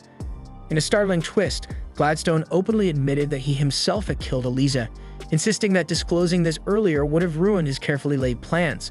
The confession sent shockwaves through the crowd, and in that instant, the Count realized he had spoken far too much. Clutching the mysterious potion, Arya then inquired if the Count had any knowledge about the women who had vanished from the city. Disoriented by the sudden line of questioning, Gladstone immediately broke down and confessed that he was responsible for eliminating them all. Panic set in as the noble demanded an explanation, only for the calm elf to reveal that she had secretly mixed a few drops of a truth elixir into his tea, forcing him to unburden his darkest secrets before the entire crowd. Enraged by his revelations, especially since the missing women were cherished members of their community, the citizens erupted in fury, determined to see justice served upon their corrupt leader. In the midst of the chaos, Rhys expressed his heartfelt gratitude to the heroines, thanking them for everything they had done for him. A few days later, the consequences of that tumultuous day were laid bare. Gladstone was stripped of his title as Count and condemned to life imprisonment for his crimes. Reese, having narrowly avoided the death penalty, was also sentenced to incarceration, marking a bittersweet end to a tragic chapter in the city's history. The next day, the group set off in a carriage. Amid the ride, Stella, overcome with jealousy, wondered aloud if the fairies should head back to the forest. Riding Tama like a horse, Lily decided to remain with the elemental kitten, while Fairy expressed heartfelt gratitude for being rescued. Gazing out the window, the two quietly admired the sea view, lost in thought.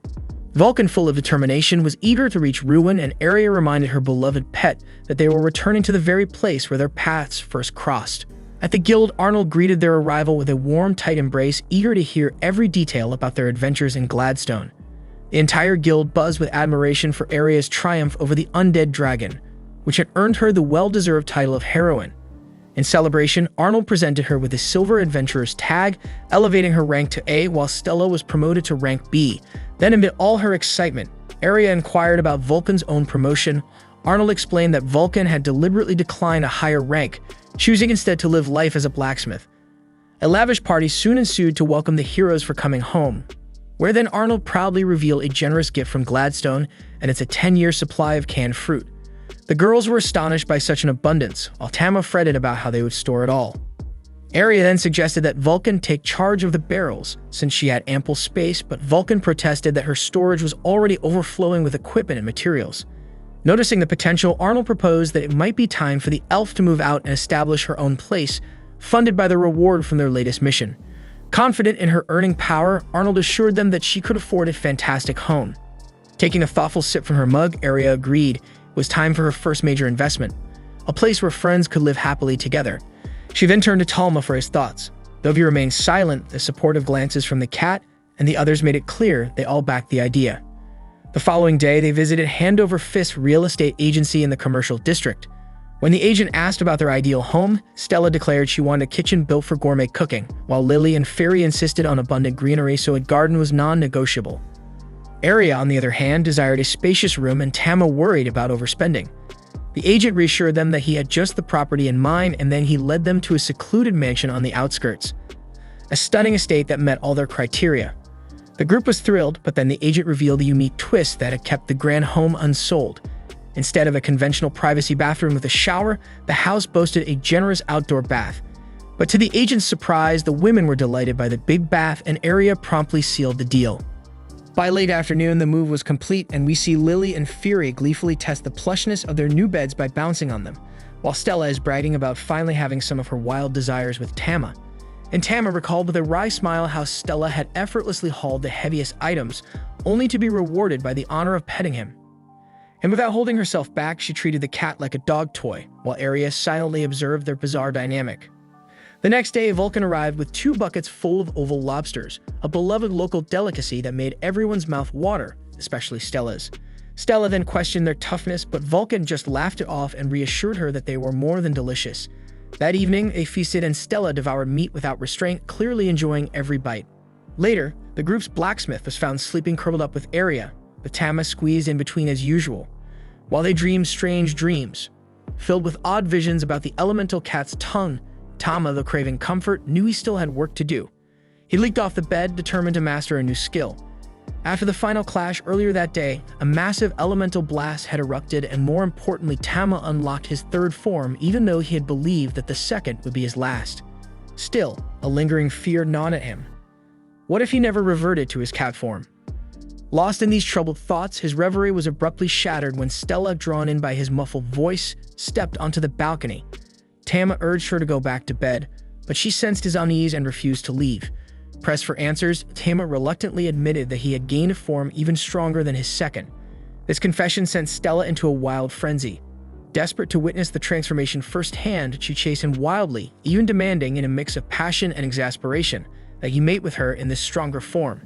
The very next day, as the others enjoyed breakfast, she continued to hound him relentlessly through telepathy, her demands echoing in his mind. After breakfast, Lily and Fairy expressed their desire to expand the garden, and Aria eagerly agreed, reminiscing about the abundant greenery of her homeland. She offered to find a skilled gardener after lunch, but Lily and Fairy insisted on handling the task themselves. To Tama's astonishment, they demonstrated unexpected abilities. Lily and Fairy began to chant and beat a drum, channeling the essence of spring. Then, in mere moments, a tree shot up in the yard, but Vulcan dashed out an alarm. It turned out that the tree wasn't ordinary at all. It was a world tree, a legendary behemoth with roots infused with rare minerals. Then Fairy was promptly instructed to plant several common trees around the world tree to camouflage it, since drawing too much attention could be perilous. At the same time, the commotion resulted in the creation of a life spring in the yard, a mystical fountain reputed to heal any injury or illness. Vulcan lamented that managing the garden might become overwhelming if left unprotected, while Lily argued that the spring was fantastic for the skin, prompting Vulcan to reluctantly drop the matter, though she harbored other concerns. Indoors, Vulcan and Aria discussed the risks, noting that fairies like Lily and Fury were prized for their rare talents and could easily be kidnapped, and their words filled Lily and Fury with trepidation, while Tama curiously wondered aloud how Vulcan had acquired so much knowledge. Then, when the topic shifted to rare materials, Vulcan mentioned the high value of orchokum, but Aria pointed out that only elite artifact blacksmiths, an exclusive rank conferred by the government, could forge it. And Tama noted with a hint of regret that Vulcan seemed content avoiding promotions, lacking the ambition to rise even higher. Just then, Arnold burst in with urgent news. A formidable monster had appeared on the first floor of Ruin's dungeon and had already killed so many lives. The team quickly agreed to investigate, though the fairies ultimately decided to sit this one out, fearing that their exposure might endanger them. Noticing the sorrow in Aria's eyes, Tama let out a determined meow and stood firm, embracing his role as the team's protector. Although Aria couldn't quite decipher what Tama was thinking, she suspected he wanted everyone to be involved in the mission. With that resolve in place, the group ventured into the dungeon. Then we see Lily and Fairy in the expedition, and for added protection they received specialized gear from Vulcan. At the dungeon entrance, the team encountered an E-rank goblin accompanied by a surprisingly robust E-rank hobgoblin. Determined to prove their mettle, Lily fired off a precise fairy bullet that pierced the goblin's skull, while Fairy skillfully wielded a branch-turned whip to strike the hobgoblin, earning the group's admiration. Tama, observing their coordinated mid-range tactics, recognized the fairies' promising potential in battle. Despite their swift triumph, a distant ominous roar resonated through the dungeon. Vulcan suspected the sound might belong to a minotaur, though Aria doubted that such a powerful creature would appear so early, but Stella detected a strangely deep sense of despair within the roar. Venturing deeper into a labyrinth, the group stumbled upon an A-rank troll feasting on its fallen prey, even devouring the very minotaur they had speculated about. As they inched closer, the source of a terrified scream revealed itself. Aria instructed Tama to hang back so she could test the team's new abilities. Lily and Fairy then set an ambush, but Lily's fairy bullet failed to penetrate the troll's thick hide. Then Fairy swung her branch whip again, wounding the monster, though it healed almost instantly and soon spotted their position. The colossal troll then swung its massive club, but Stella managed to intercept the blow with her shield. Seizing the opportunity, Vulcan delivered a crushing blow to the troll's foot with her hammer, eliciting a cry of pain, while Aria dashed in to unleash a flurry of slashes. At Stella's command, Lily targeted the troll's eye with another fairy bullet, breaking its guard. With the enemy nearly vanquished, Stella lunged forward to stab the troll's chest, though the beast stubbornly endured. Noticing its waning strength, Vulcan signaled Aria, who then executed a final decisive triple strike with her holy blade to end the creature's life. In the aftermath, Stella, who was once a staunch lone wolf, confessed that teamwork had its merits, while Aria urged everyone to report their victory back to Arnold. Meanwhile, in the royal capital, a scout urgently warned the king that monsters were growing unnaturally aggressive, likely the handiwork summoned by demons. Elsewhere, a soldier informed the renowned sword Saint Alicia that time was running out, prompting Alicia to solemnly declare that the moment had finally arrived. Back with the group, Arnold announces that they've been summoned by the Emperor for an audience at his palace. Although Aria feels unworthy of such a meeting, Arnold reassures her that everything will be just fine. Vulcan echoes his support, though she can't shake a nagging feeling of foreboding. The following day, the party embarks on the long journey to the capital, spending several days on the road before finally arriving. There they are greeted by a contingent of palace guards who promptly escort them inside. While most of the group is buzzing with excitement at the prospect of meeting the Emperor, Vulcan remains noticeably subdued. Upon entering the grand hall of the palace, they come face to face with Emperor Jizzle and his chief knight Julius. Aria is taken aback when she learns that the Emperor already knows Vulcan by name, a clear sign of her significance. Julius goes on to reveal that during the Ragnarok War against the demons, Vulcan had played a pivotal role and was hailed as a hero. Although she has since been elevated to the esteemed title of Artifact Smith, Vulcan confesses that she asked to become a simple blacksmith as her prize. Just then a portal opens and out steps Beelzebub, a sacred demon lord who sided with the humans.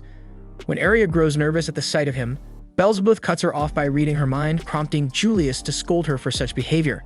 Beelzebub then declares that the reason for their summons is dire. The capital urgently needs their aid in combating a demonic force known as the Four Fiends, which threatens to resurrect Mammon, one of the 7 great demon lords, and thereby raise a full demon army. Tama recalls his previous encounter with a demon and is all too aware of the dangers involved. In the end, the entire party agrees to lend their strength to fight alongside the Emperor. Grateful for their support, the Emperor personally thanks them, and the campaign begins, starting with Vulcan. Julius orders her to forge powerful artifact weapons, providing her with all the necessary resources. Then he instructs the team to expand their abilities. The fairies are sent to train with Beelzebub while Stella hones her skills under his tutelage. As for Aria, Julius has someone special in mind, so he escorts her into a secluded mansion where the Great Mage resides. Just then, a curvaceous blonde elf in maid attire bursts onto the scene, and Aria is overcome with emotion upon recognizing her as Alicia, the sword mage who once saved her life. Alicia too recalls the day she rescued the young Aria. However, when Aria introduces Talma as her elemental cat companion, Alicia remains unconvinced, insisting that someone else should take on the role of training Aria. But when Aria confesses that training under Alicia has long been a dream of hers, Alicia agrees to take on the challenge. Training begins, and as Aria wields her sacred blades with fervor, Alicia nonchalantly pulls out a simple wooden sword. Yet just the sheer pressure of Alicia's aura makes Aria shudder, even imagining herself being stabbed.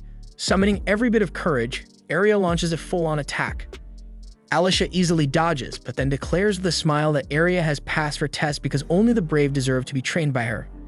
Meanwhile, Vulcan is hard at work crafting powerful artifacts, leaving every blacksmith in awe of her skills.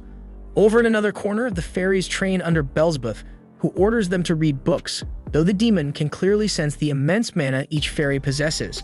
Not far off, Stella is dueling with Julius, who refuses to take their match seriously.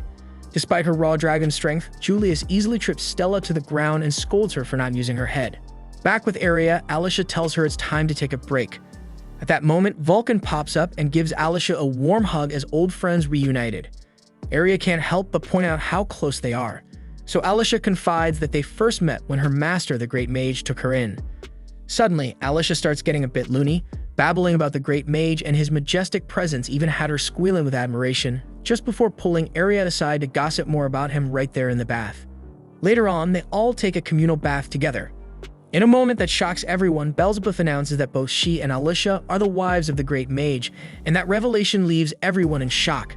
Stella then bursts in, declaring she wants the same for Tama, and the girls immediately start bickering over who gets to be the first wife to have Tama's cucumber.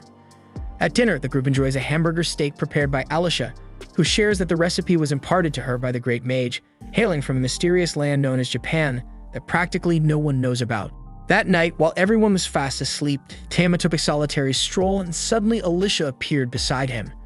With a soft tone, she asked him to protect the others when the time came, and then with a knowing smile, she revealed that she knew he was a behemoth. Tama was taken aback even more so when he realized she had purposefully kept quiet about it until now. The next day, training resumed, and during the duel with Stella, Julius suddenly noticed something unusual. Beneath him, there was a nest of eggs, and that makes him realize that Stella had been unconsciously protecting them throughout the fight, so he apologizes for the oversight. He then tells her that Aria needs a reason to become strong, but unlike her, she doesn't need that shit because she's already so damn powerful. She can't believe that she is strong, but Julius confirms that she is because she acts before thinking to stand in front of those who need protection. So that is something only the strong can do, and he tells her not to forget that. Later, after the training session, we see that everyone managed to master their newly acquired skills, except for Aria, who was still struggling. Desperate, she begged Alicia to continue training her so that she too could learn the coveted skill. But before she could, Beelzebub appeared with grim news, declaring that training was officially over. Back at the palace, Beelzebub announced that the 4 fiends had manifested in different locations. 2 of them were already being dealt with, while the other 2 now fell to their group's responsibility. She then explained that one fiend had been spotted in Alicia's homeland. Though she had long retired, Alicia agreed without hesitation to return and defend her native land. Beelzebub then revealed that the other fiend was located in Ruin, and this place are surprisingly close to where Aria's family lived. But despite the unexpected news, Aria felt confident about their chances and boldly declared that they would vanquish these demons and safeguard their home. A while later, the group arrives at the labyrinth where one of the 4 fiends is rumored to be lurking, and with additional support from another party, they venture inside. The initial chambers are infested only with low-level creatures, and after all the grueling training they've endured, Aria and her comrades are eager to test their newfound powers along with Vulcan's finely crafted artifacts. Aria wields her sacred blades with precision. Stella assumes the role of an impenetrable tank, and the fairies unleash their potent magic, and together they effortlessly overwhelm the weaker foes. Pressing further into the labyrinth, they encounter far stronger monsters. At this point, the support team instructs Julius and Aria's unit to concentrate solely on eliminating the demons, while they handle the lesser monsters. Undeterred, the heroes press on and soon come upon a shattered door. As Stella's dragon senses heighten in anticipation of danger, Tama steps forward to provide additional protection before they continue deeper. Inside, they come face to face with Vasago, one of the notorious four fiends, who is able to detect their heroic aura from miles away. With a sinister command, he summons two monstrous allies, Cyclops and Orthros, and orders them to slay the heroes while he retreats to the demon realm. However, Julius quickly intervenes and stops his ass, insisting that the heroes must first handle the summoned monsters while he deals with Vasago himself. The battle erupts promisingly at first, where Tama and Aria engage Orthros, while Stella and the others focus their attacks on Cyclops. Yet Vasago proves to be far too powerful for Julius. With a single devastating strike from his dark magic, Julius is sent reeling into unconsciousness. Seizing the opportunity, Vasago further augments his minions, making them even deadlier, before vanishing back into the demon realm, leaving the monsters free to press their assault. As the heroes struggle against the overwhelming force, Tama witnesses his determined elf master in peril, so he has no choice but to transform into his formidable third behemoth form. Meanwhile, in a parallel labyrinth, Alicia swiftly dispatches the monsters before encountering yet the other fiend bathing with no fear and shame. Recognizing the demon as one she had vanquished years before, Alicia braces herself. The fiend declares that Alicia could never overcome her and then transforms into a dragon. Undaunted, Alicia effortlessly cleaves off the creature's damned head, decisively ending the encounter in seconds. Back with Tama, everyone is in shock at seeing him transform into his formidable behemoth form, but instead of fear, they revere him as a sacred beast, a force of nature, not evil. Realizing they cannot defeat this overwhelming power, the monsters sacrifice their own life forces in a desperate attempt to bring Tama down. Orthros launches a barrage of hellfire at Tama, forcing him to counter to hold the attack at bay. However, this defensive maneuver leaves Tama vulnerable to an assault by the Cyclops, a blow that would surely condemn him to hell. At that critical moment, Stella steps forward, hefting her massive shield. Despite Vulcan's grim warning that Stella might not survive, Stella accepts the risk without hesitation. In a stunning display of determination, Stella activates her full dragonic power and looks around at her comrades, declaring her love for each one of them. She recalls her lonely past as a dragon, once trapped in darkness until Tama killed her. Then she transforms into a human, and that gifts her the happiest days of her life alongside Tama and his crew. Back to the present, we see that when the Cyclops attack finally strikes, she holds it back with her shield, slowly succumbing to the pressure. On the sidelines, Aria refuses to sit idly while seeing her friend die, so she awakens her sacred armor, a special skill that purifies the entire area and vanquishes their foes. After the battle, as the group celebrates their hard-won victory, Tama suddenly feels his mana spiral out of control. In an instant, he reverts to his small, feline form and collapses onto Aria's melons. Overcome with emotion, Aria hugs Stella tightly while cradling Tama between their huge melons, both of them touched by the sight. Meanwhile, Vasago, the fiend responsible for unleashing the earlier chaos, senses that his monsters have been defeated. Though he can hardly believe that the humans managed such a feat, he is not ready to concede defeat, and he still harbors further plans. Back at the castle, the Emperor congratulates the heroes on their victory. However, he somberly informs them that according to prophecy, Vasago is destined to lead the demon army to the elves' homeland. Aria, determined and resolute, knows that Vasago's true target is the Philosopher's Stone. Alicia confirms this, explaining that the fiend plans to use the stone to resurrect the demon lord. Unwilling to let such a calamity befall their world, Aria and her steadfast crew resolve to journey to the elven homeland to stop Vasago at all costs. On their journey, Aria's thoughts drift back to the dark days when demons ravaged her homeland Lumines. She recalls with a tinge of sorrow and lingering fear how she was saved in her darkest hour by the elemental cat Leo and the revered sword Saint Alicia. Though the memories still make her heart race with anxiety about her homeland's battle, Tama and the rest of the team rally around her, assuring her that they will always have her back. Meanwhile, Arnold suddenly appears, playfully declaring that his flowing cape makes him feel like Elsa from Frozen, even though everyone knows he's only here to meet Captain Cedric. Alicia then steps in to soothe Area, reminding her that she is no longer the fragile girl she once was and highlighting her new skill Excalibur, a power Area plans to wield if the need arises. When the team finally arrives in Lumanes, they are greeted by the awe-inspiring sight of a gigantic sacred tree, a venerable guardian the Area explains has watched over the elves since before she was born.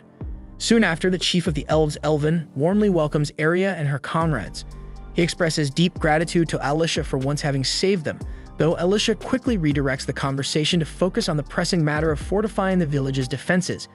Elvin informs the group that he has gathered reinforcements from neighboring villages, led by a fierce Amazon named Gyujona, who is sporting an eye patch, and immediately impresses Stella, prompting her to tell Tama that Gyujona is a force to be reckoned with. As they make their way past the village, the elves cheer exuberantly, welcoming Area back to her home with open arms. Meanwhile, the fairies, enchanted by the village's beauty, slip away on their own to explore the surrounding forest. There, they are confronted by a knight named Fyan, accompanied by her elemental cat Leo, who demands to know the fairy's identity. Just then, Area and the rest catch up, and upon spotting Fyan, Area greets her warmly, remarking on how long it's been since they last met. After the fairies are gently scolded for wandering off, an unexpected moment of levity occurs. Tama's powerful aura suddenly causes Leo to roll over, exposing his belly, a sight that shocks Fyan, who has always known Leo as a proud and dignified creature. Recognizing that this is the very elemental cat who once saved Area, Tama joins in the playful roll on the floor to show his respect, and the fairies can't help but join in the fun as well. Sometime later, Area joins the leaders for a strategy meeting. While Julius frets over the elves' defenses, Elvin confidently explains that the village is well fortified against demons, and the added firepower from the Amazon warriors will make all the difference. Area, clearly surprised, admits she never knew the Amazons had an organized team. Elvin then reveals that the team was formed just last year, with a captain whom Area knows very well. To her utter astonishment, the captain turns out to be her own busty mother, Leona. When Area protests, asking how such a turnaround could be possible, Leona explains that right after Area left the village, she discovered during training that she was overpowered, and thus decided to lead the Amazons. Meanwhile, as the strategy meeting continues, Stella and the others wait patiently when a group of villagers approaches them, whispering and asking if they really are as strong as they claim. Vulcan reassures the crowd, but Stella interjects that the strongest fighter among them is Tama, a figure whom Vulcan recalls as a graceful, powerful guardian who once saved them. Back with Area, Elvin leads the group to the location of the Philosopher's Stone. They arrive at a towering sacred tree where a secret entrance is revealed. Elvin instructs the Amazon warriors to stay on guard while the rest of the team ventures inside. However, Alicia expresses a hint of suspicion toward Gyujona's motives. As they draw near to the Philosopher's Stone, the team is awestruck by its colossal presence. Using only a stick, Elvin demonstrates that the stone is protected by a powerful barrier, ensuring that the group can focus on the impending battle rather than on safeguarding the stone. Later, Area leads her team to her home, where Vulcan finally gets a glimpse of the source of Aria's melons. Leona warmly offers to cook a feast for everyone, but before they begin the meal, Area asks for a private moment with her mother to speak face-to-face. Shortly thereafter, Leona and Area share tender mother-daughter time while bathing together, with Tama playfully joining in the fun. Despite the closeness, Area voices her hesitation about having her mother join the upcoming battle. Leona, with gentle assurance, explains that she has always watched over Area and believed in her dreams. She reveals that her own powers stem from a fierce desire to protect her home, just as she has done for her daughter. Tama, eager to help, declares that he will protect Leona, and she responds by caressing him affectionately, a gesture that clearly delights him. Moved by their bond, Area finally agrees to let her mother join the fight, and they share a heartfelt hug, while Tama, in a moment of playful joy, gets to experience what he calls the dream of heaven, cushioned by 2 legendary pillows. That night, while Area sleeps soundly, Tama tries to wriggle free from her gentle hold. Area lets out happy teasing noises, remarking how Tama's beast form could always give her a good clap if needed. Just then, Leona, still awake, and expresses heartfelt gratitude for Tama's constant protection of Area, mentioning that his name is a frequent topic in the letters Area sends back home. She earnestly pleads with Tama to continue protecting Area, and he readily agrees, solemnly declaring that his life is dedicated to her safety. Meanwhile, a tense subplot unfolds. Gyujona, who has been scheming to betray the elves, is about to act when Alicia intervenes. With firm resolve, she confronts Gyujona, accusing her of being a demon spy. In a swift, decisive moment, Alicia kills Gyujona, effectively ending her treacherous attempt. However, unbeknownst to Alicia, Vushana's vigilant owl watches the scene and covertly sends a message back to Vasago, pinpointing the location of the Philosopher's Stone. No sooner does that happen than Vasago opens a portal and unleashes his demons straight into the village. The onslaught causes chaos as the creatures begin firing upon the inhabitants. Acting quickly, Alicia conjures a powerful shield to block the demonic attacks. As the demons approach the barrier, they are repelled and collapse one by one. In the midst of the pandemonium, Julius rallies his troops with an inspiring pep talk reminiscent of Erwin Smith's rallying cry and orders them to secure the village. The troops split up, each guarding a different entrance, while before the battle commences, Tama bestows upon his team the blessing of the Lion King, bolstering their defenses for the fight ahead. Eventually, the forces push forward against the enemy lines while Vasago releases a mocking, proud laugh. Monstrous troops surge against the magical shield, and although some manage to breach it, Vulcan stands steadfast at the defensive line. With fierce determination, she brings her hammer down upon the advancing foes, toppling enemies with both raw power and graceful precision. Not to be outdone, Stella taunts the adversaries by rhythmically striking her sword against the shield, using her newfound strength to swiftly eliminate anyone who dares approach. At the same time, Lily and Fairy join the fray, unleashing their signature Yggdrasil shot, a powerful technique that obliterated countless foes in a single blast. Watching the chaotic battle from a distance, Aria sprinted alongside Tama toward the epicenter of the conflict, knowing that it was her moment to provide crucial support. With impressive acceleration, she barreled through the enemy ranks, knocking down any monster that stood in her path. Meanwhile, Tama cleared a trail through the advancing lines using abilities like Stone Howl and Dragon Fangs, paving the way for their forces. In another part of the battlefield, Danny, Howard, Kimi, and Marietta united as always, facing the relentless challenge together. At the same time, Arnold showcased her prowess by conjuring sharp, elegant ice blades to freeze the invaders, his eyes sparkling with admiration for the beauty of ice magic. In the midst of the fray, a demon nearly struck Arnold from behind, but just in the nick of time, Cedric appeared to rescue his buddy. At the same time, at one of the wall's entrance gates, Fiem stands guard with her bow, keeping the invaders at bay, while Leo engages directly, using his massive fangs to tear into the enemy. Not far off, Leona, the formidable captain of the Amazons, faces an entire row of ferocious monsters on her own. With unyielding determination, she retaliates by unleashing a brutal shockwave that splits in two as it surges through the air, a testament to the power of her attacks. Amid the chaos, Vasago never loses his smug smile. He taunts the defenders, insisting that since the enemies refuse to relent, they will soon face the full force of his wrath. To escalate the invasion to its next phase, Vasago summons Nidhogg, an S-rank dragon renowned as a winged mount. The sheer size of Nidhogg instills dread among the defenders as the dragon soars toward the magical shield protecting the city, preparing to unleash a devastating elemental attack capable of shattering the barrier. As Vasago executes his plan, he revels in having overloaded the holy sword by attacking from every possible angle. With its colossal strength, the winged beast eventually breaches the defenses and invades the territory. In response, Julius' archers launch a series of ballista shots at Nidhogg, but the dragon demonstrates remarkable agility in dodging the projectiles. Then, another surge of that mysterious magical energy rains down on the city, permeating every corner. Amid the mounting chaos, the prince orders a strategic retreat for his troops, while Alicia focuses on reinforcing the magical barrier, confident that Aria and Tama will turn the tide of battle. Soon enough, the dynamic duo reaches the epicenter of the conflict. In a bid to level the playing field, Tama transforms into his third form. High above, perched on his dragon, Vasago laughs derisively at the enemy's feeble defense. Not to be outdone, Aria charges forward on Tama, who retaliates by unleashing his signature Flame Howl at Nidhogg. The dragon quickly counters by blowing a gust of wind at Tama's magic, temporarily halting his assault. But Tama is far from finished, exhibiting impressive versatility. He swiftly maneuvers to Nidhogg's flank and fires another series of fire howls. However, Nidhogg proves adept at evading each new attack. Seizing a critical moment, Vasago uses a portal to reposition his arm, launching a precise strike at Tama's back and ultimately bringing Aria down with it. Without delay, Nidhogg ignites the entrance of the cave where the Philosopher's Stone is hidden. Almost immediately, Vasago finds himself standing before the Philosopher's Stone, pride evident in his eyes, while Tama dashes forward with every ounce of speed he can muster. Even though the atmosphere seems triumphant, Vasago collides with the stone's protective barrier before angrily ordering his dragon to seize the artifact and carry it away. As soon as the Philosopher's Stone is removed, it triggers a deep rumble that shakes the entire village, making everyone acutely aware of the dire consequences.